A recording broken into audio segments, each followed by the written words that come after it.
Save किया था ना? मैं सिर्फ इसलिए गया था क्योंकि उसने मुझे कॉल किया, that's it. But listen तो. Save it for someone else. जिंदगी में सेव करना जरूरी है, मगर जब बात पैसों की हो, सिर्फ सेविंग से काम नहीं चलेगा। इक्विटी म्यूचुअल फंड्स में इन्वेस्ट कीजिए और अपने सेविंग्स को आगे बढ़ने का मौका दीजिए। Mutual fund investments are subject to market risks. Read all scheme-related documents carefully. There might be some element of wishful thinking to it, but that is justified. We've all suffered from COVID. Our country has suffered greatly from COVID.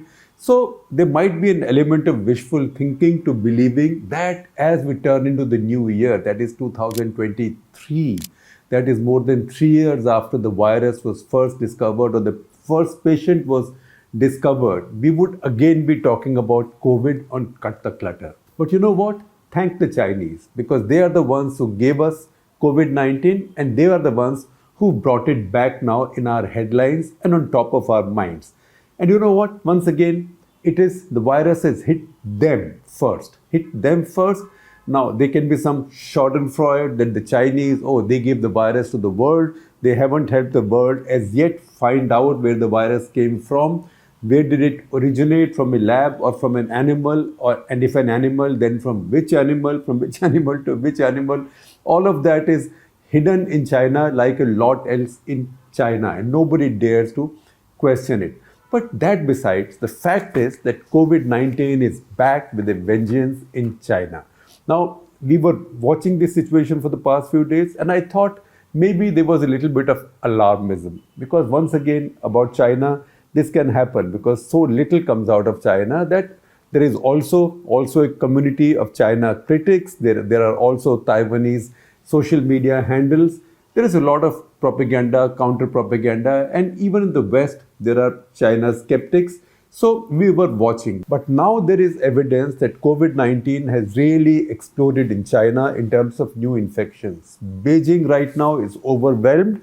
So cities, in fact, all the country which had been opened up. You remember that Xi Jinping had his famous or infamous zero COVID policy, where entire cities, in some cases the entire country, was blocked out, was put in quarantine so that no COVID case would be found. That now seems to be backfiring. You know why? Because a new variant is now spreading, a new variant of Omicron. What else? This is the BF7 variant predominantly. It's very infectious because, more importantly, because China followed the zero COVID policy, far too many of the Chinese don't have that one protection that many of us have, that is of having been infected with the virus at least once. Because while we've been vaccinated, the best vaccination is a prior infection. So I can speak in my case, as in the case of many Indians, because a booster is available to all. We are now protected by 3 shots, that is 2 initial shots and 1 booster, and also by the infection. The Chinese population, the bulk of the Chinese population has not been infected in the past, so they do not have that natural immunity. The second important thing, which we have said in the past and which is now globally acknowledged in the medical and research community also, the Chinese vaccines are duds. Sinovac and CanSino, these are duds. These are duds, these have efficacy. Now, these are all state secrets in China. And the funny thing is that the same WHO that will not approve India's Covaxin has approved these two, because who takes pangas with the Chinese? Same WHO has not even given us any death count to the Chinese, no modeling, no estimation, nothing. Whatever China say is right, because the big boss is always right. But the fact is that it's now globally acknowledged that these 2 vaccines are quite useless. So the immunity provided by the vaccines is poor. Whatever immunity they provided is also waning now. Too few Chinese have taken the booster, and there also too few Chinese over the age of 60 have taken the booster. To begin with, too few Chinese over the age of 60 have taken the vaccine because there are doubts about the vaccine. If you look at the population over 60, less than 50% have taken the booster. And if you look at population over the age of 80, then less than 40% of them have got vaccinated to begin with, which means 60% people over the age of 80 never got vaccinated, never got infected. That's why the panic in China. Now, how do we reckon how fast a virus is spreading? So if you go back to the Cut the Clutter episode, at the peak of the pandemic, we had introduced a term called R, R, which initially used to be called R naught. So R is the number of people one infected person infects, right? And that then gives us an idea of how virulent or how infectious a virus or a viral variant is.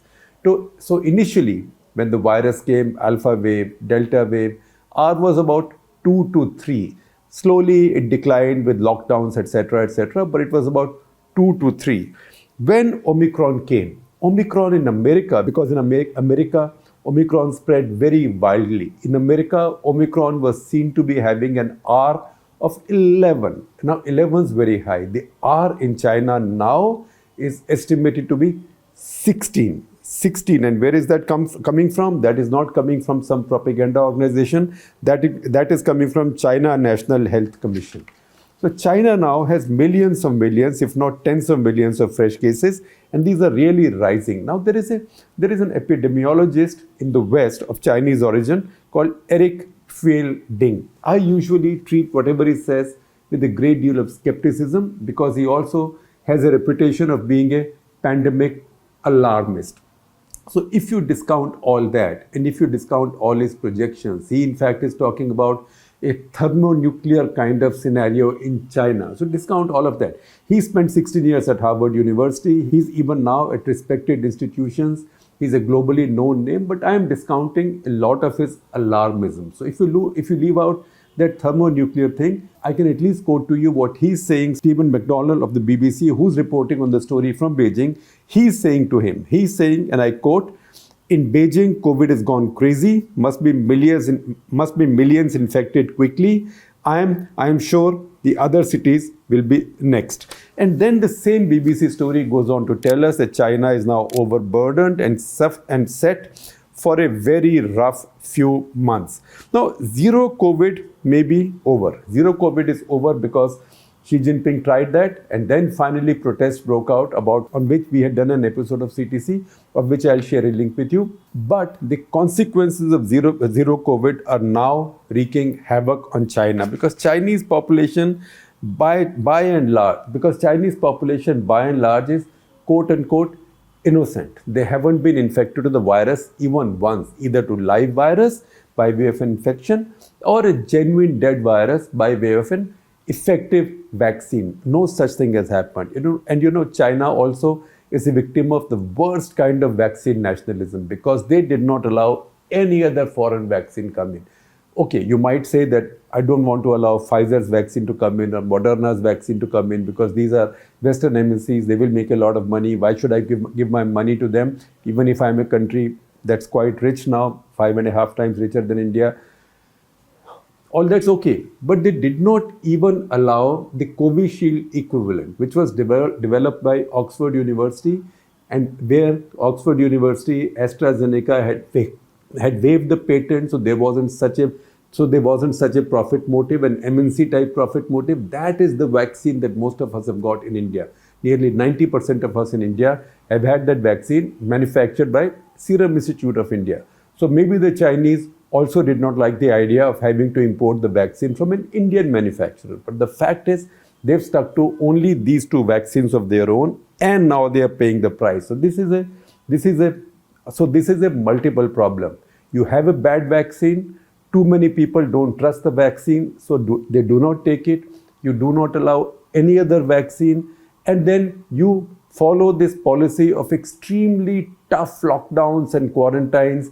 So infection doesn't even slowly spread in your population. So almost all of your population is previously uninfected. What that means is that more than 1 billion people in China are susceptible to infection, and that is what is worrying China. So I will share with you the link of a video statement by Christopher Murray, who's the head of IHME or Institute of Health Metrics and Evaluation in Washington, Seattle, right? He says his projections are that by April, 322,000 Chinese will die because of COVID. But alongside that, see this Washington Post story that also tells us that a Reuters study predicts or projects or foresees more than 1 million deaths in China in the year 2023. Then there are other studies. There is a study In Hong Kong, there is a study in Hong Kong which says that because vaccines have low efficacy rates and because less than 40% of those above the age of 80 have been boosted, chances are 1.3 to 2.1 million will die in China. When did you imagine that happening in China? So as you watch Christopher Murray's statement, and I will just take a pause and let a few seconds of that statement run. He says that Chinese vaccine has less effectiveness, and also China has not allowed and also that China has not allowed the import or use of the new antivirals developed overseas in the Western world, particularly Paxlovid of Pfizer. Now I know that there are lots of Pfizer skeptics in India who will say, oh, this is again a plug for Pfizer. Why should the Chinese import an evil American corporation's drug? But the fact is that the Pfizer and the Chinese regulators and Chinese administration have already signed an agreement opening up the doors for the import of Paxlovid. How soon that can come, how much can Pfizer produce, and how much can China use, that is something that lies in the future. But he says, Christopher Murray says, that if this is done, then 26% deaths can be avoided. When we saw Omicron pass through Hong Kong, the surprise to many was the large number of deaths in the elderly. I will also share with you a very detailed story on National Public Radio that quotes international organizations and also Chinese disease control people as saying that up to 80 crore people, up to 800 million people are now prone to get infected and will likely get infected. That means 10% of the world's population will get infected again, although in this case only in China. But you know what? There is no need for schadenfreude, because what is there can come here, right? What is there can come here, there, everywhere. That's exactly what happened last time. So already in India, demands are picking up for India to stop air travel between China and our country. I'm not sure that will be done because that has its own consequences, but that demand is now picking up. Now that story on NPR also quotes Shi Chen, who's a global health researcher at Yale University, who says that he spoke to Xiaofeng Liang, who's the deputy director of Chinese Center for Disease Control, who says that this virus may infect 60% of China's population. So that is where we come to the figure of 80 crore plus. Now, even if the death rate is very, very low, this is 10% of the planet's population, even if the death rate is very, very low. Even if it's lower than, say, the US rate of 0.3%, it could still be a lot of people. In fact, the projections of credible Hong Kong researchers now are that the deaths could be up to 684 per million of the population. That itself adds up to 964,000 or almost a million people. So the million right now, I know that there are issues with modeling, but since modeling has been quoted in the past many times, particularly in the case of India, now it's the Chinese who are being exposed to this brutal science of modeling. Now, the other scientist quoted is Ben Cowling. Ben Cowling is an epidemiologist. He's heading the Division of Epidemiology and Biostatistics at Hong Kong University. And he says, and I quote, "This surge is going to come very fast, unfortunately. That's the worst thing. If it was slower," he says, "China would have had the time to prepare. But this is so fast. In Beijing, there are loads of cases, other cities too." He also goes on to say that the virus is spreading in China faster than anywhere else. We just told you that in America, at the peak of Omicron, the R was 11. Now it's already 16, and chances are that this will go higher in China. And he also goes on to say that probably the Chinese are more susceptible to the virus, to which I might add that maybe the virus is more infectious because we don't know this subvariant BF7 as yet. This is not so well researched. Although it had been seen in America, and in America it was not seen to be more virulent or more destructive. But you don't know because there are variants within variants within variants. Because remember, how does a virus change its avatar? How does a virus mutate? It does so by going through more and more and more hosts. So more and more and more victims that the virus finds, the more opportunity it has to mutate. So we also don't know what kind of mutant will come out of this, because Delta came out of Alpha, Omicron came out of Delta. We don't know what will come out now. So Ben Cowling goes on to say that is R of 16, that's too high a number. That's why the Chinese couldn't keep zero COVID policy going, because this virus is so infectious that even with the zero COVID policy and lockdowns and quarantines, the virus was still spreading within the population. Last winter in the US, he says, cases doubled every 3 days or so. Now in China, and I quote, now in China, the doubling time is like hours. Even if you slow it down a bit, it is going to spread very, very, very quickly, and hospitals are going to come under pressure, probably by the month end. Now, what are the reasons why the Chinese have got into this trouble? Number one, there is very little immunity. Why? Because too few people were allowed to be infected. Now, you might say, what kind of nonsense is this? Why should you allow people to get infected? But the fact is, because everybody was quarantined in China, too few people have immunity that comes from previous infection, and we'll repeat, a bad vaccine hasn't helped. So too many people right now are vulnerable. In fact, at this point, almost all of the 1.4 billion are susceptible. Number two, BF7 is a highly infectious Omicron variant. US has seen it before, but it had never been so bad. In China, it's spreading much faster. So maybe it's a sub-variant of a variant, we don't know yet. Number three, over 90% in China are vaccinated. That's a good thing. But they are all vaccinated with Sinovac or CanSino, the Chinese vaccines, which nobody trusts in most parts of the world. Adults over 60 now need 3 shots, and we had mentioned to you earlier that more than 50% have not taken that vaccine, because with these vaccines, whatever else, even if they have limited efficacy, that efficacy also wanes much faster than with the more modern or more effective vaccines. Now, Chinese at this point are building more and more ICU capacity. They have limited ICU capacity, and a lot of this ICU capacity, additional capacities, is what is called as convertible. So you're taking up hospital beds, ICU beds from elsewhere, or beds from chemotherapy, dialysis, etc. Some of this had happened in India as well. So China is also preparing for that kind of a crisis. Schools in Shanghai have already been shut weeks after the lifting of the earlier quarantine or curfew or zero COVID policy. And everywhere there is a worry that Chinese economy would slow down. And Chinese economy slow down, again, schadenfreude is never good, because the entire world depends on the Chinese economy. If Chinese economy slows down, everybody suffers. India has a trade deficit of nearly $100 billion with China. Now, you might say it's a very bad idea, but it's also the other side of that story is that everything that's being imported from China is things that India really needs, that India's industry needs. 70% of our laptops come from China. God knows what percentage of our phones. I think a very large percentage of our phones comes from China.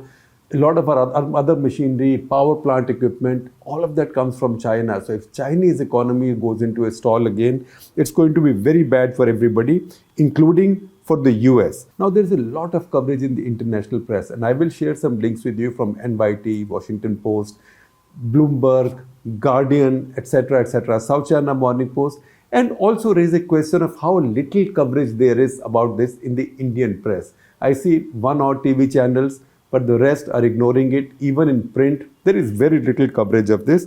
So I'm sharing with you also one of the latest stories, detailed stories in the New York Times. So this New York Times story talks about a 21,000 bed emergency hospital being set up in the city of Chongqing, which is in southwestern China. And this city was a showpiece of the zero COVID policy. Then that was withdrawn and the cases went up all of a sudden. Now that the cases have gone up, they don't know how to handle it. Do they go back to a quarantine? But once again, schools are being shut, factories are being shut, offices are being shut. And as you would expect, Global Times is saying this is nothing but Western propaganda. Western media is doing this basically to hide their own failures in multiple areas. The New York Times story also raises other questions, political questions, because they say that now increasingly, for the first time under Xi Jinping, people came out and protested against the zero COVID policy. And when they came out to protest, they were also asking for other freedoms, freedom of speech, etc., democracy. Now, as zero COVID and then withdrawal of the zero COVID policy, why did the withdrawal take place? That's because dictators cannot deal with even a little bit of protest that they can't put down brutally. At this point, Xi Jinping figured that it wasn't possible for him to put down these protests as brutally as was done by his predecessors in Tiananmen. So he let it be and he conceded to them. And he withdrew the zero COVID policy. So either way, this is seen as a failure. Zero COVID policy is seen as a failure and the withdrawal is seen as a failure. Now, unlike in the other countries, he has no one to blame. He has no number 2, 3, 4, 5, 6, 7, 8, 9, 10, 11. He's the entire 11 by himself. So he will be blamed for both failures, zero COVID and what happened after the sudden withdrawal of zero COVID. So the NYT quotes an academic, Jeremy Wallace. He's an associate professor at Cornell and he wrote the book about China called Seeking Truth, Hiding Facts. Seeking Truth, Hiding Facts. And he says, look, whatever might happen, people are going to hold Xi Jinping accountable because he cannot blame anybody. This is seen as a decision of one man. And that decision earlier, that zero COVID policy, he says, was earlier promoted by the Chinese media, loyal Chinese media, party media, as a magic weapon of victory. Where that weapon has been given up as a failure. Now, what's been tried now has caused a fresh crisis. And how will you now protect Xi Jinping from blame over this? So once again, it will depend on which projections come out right. The wishful thinking of the Chinese officials who think that this shall also pass quickly, or the predictions and projections of epidemiological modelers all over the world. Either way, the Chinese government is now getting ready with whatever governments do when in trouble, that is to cover up. So the Chinese media itself is attacking the Western media, and the Chinese government has said that now for fatalities, they will only count as COVID death anybody who's died of breathing failure. What that means is that anybody who dies of comorbidities will not be counted as a victim of COVID. So even if the virus washes through the population without causing too many fatalities, the government will do all right. But if the fatalities are of a scale that these